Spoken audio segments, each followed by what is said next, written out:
কোরবানি কবুল হওয়ার জন্যে তিনটি শর্ত আছে। আমরা অনেকে কোরবানি দেই, কিন্তু এই তিনটি জিনিস আমাদেরকে জানা সবারই জরুরি। নাম্বার ওয়ান, আল্লাহ সুবহানাহু ওয়া তাআলা কোরআনুল কারীমের ভিতরে বলেছেন, কুল ইন্না সলাতি ওয়া নুসুকি ওয়া মাহইয়ায়া ওয়া মামাতি লিল্লাহি রাব্বিল আলামিন।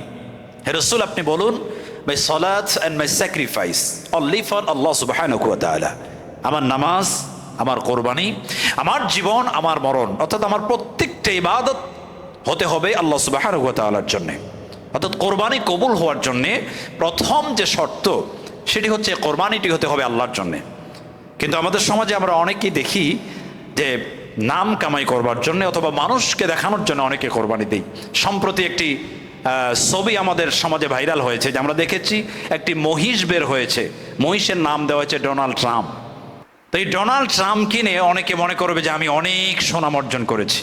তো সুনাম অর্জন করবার জন্যে, নাম কামাই করবার জন্য কেউ যদি কোরবানি দেয়, মানুষকে দেখানোর জন্য কোনো আমল করে, তাদের ব্যাপারে রাসূল হুঁশিয়ারি দিয়েছেন, মান সাল্লা ইউরাই ফাকাদ আশরাকা ওয়া মান তাসাদ্দাকা ইউরাই ফাকাদ আশরাকা ওয়া মান সামা ইউরাই ফাকাদ আশরাকা। যে ব্যক্তি মানুষকে দেখার জন্য সাদকা করে, নামাজ পড়ে, আমল করে, যাকাত দেয়, হজ করে, কোরবানি করে, সে ব্যক্তি আল্লাহর সাথে শিরিক করে, সে ব্যক্তি মুশরিক হয়ে যায়। সুতরাং মানুষকে দেখানোর জন্য কোনো আমল করলে সেটা তো কবুল হবেই না, বরং সেটা এক প্রকার শিরিক হয়ে যায়। সুতরাং আমল কবুল হওয়ার জন্য প্রথম যে সত্য, সেটা হচ্ছে আল্লাহর জন্য আমল হতে হবে। দুই নম্বর, লাকাদ কানা লাকুম ফি রাসূলিল্লাহি উসওয়াতুন হাসানা। আমরা আমলটা কিভাবে করব সেটা রাসূল আমাদেরকে দিয়েছেন। আমরা কিভাবে জবাই করব সেই পদ্ধতি ইসলাম আমাদেরকে দিয়েছে।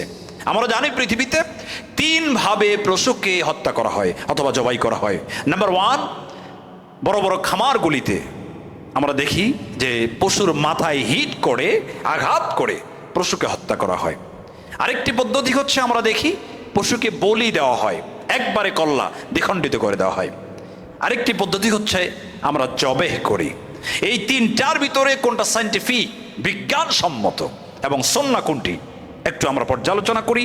নাম্বার ওয়ান, আমরা যদি পশুর মাথায় হিট করি, আঘাত করি, পশু যদি মরে যায়, তাহলে কি হবে?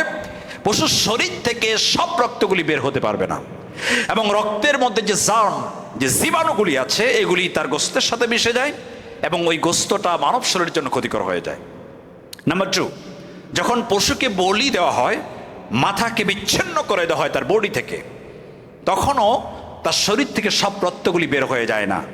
তার শরীরে রক্তের সাথে মিশে থাকা জীবাণুগুলি তার গোস্তের সঙ্গে মিশে যায় এবং ওই গোস্তটাও মানব শরীরের জন্য ক্ষতিকর হয়ে যায়।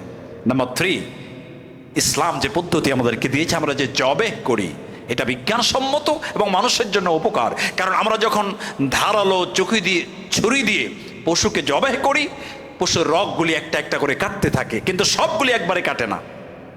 পশুর ব্রেনের সঙ্গে তার বডির একটা কানেকশন থাকে। আমরা জবেহ করতে থাকি, কিন্তু ব্রেন তার বডিকে সিগন্যাল দেয় যে আমাকে রক্ত সাপ্লাই করো। কিন্তু যখন রক্ত সাপ্লাই করে, বডি রক্তগুলি সাপ্লাই করতে থাকে, কিন্তু গলা তো কাটা, সব রক্তগুলি বের হতে থাকে। এভাবে করে সব রক্তগুলি বেরিয়ে যায় এবং রক্তের সাথে জার্মগুলি বেরিয়ে সমস্ত গোস্তগুলি রিফ্রেশ হয়ে যায় এবং এটা মানব শরীরের জন্য কল্যাণকর হয়ে যায়। সুবহানাল্লাহ। তিন নম্বর, কোরবানি কবুলের জন্য হালাল উপার্জন করতে হবে। অবশ্যই আপনার কোরবানি কবুলের জন্য এই তিনটা শর্ত থাকা অত্যন্ত জরুরি।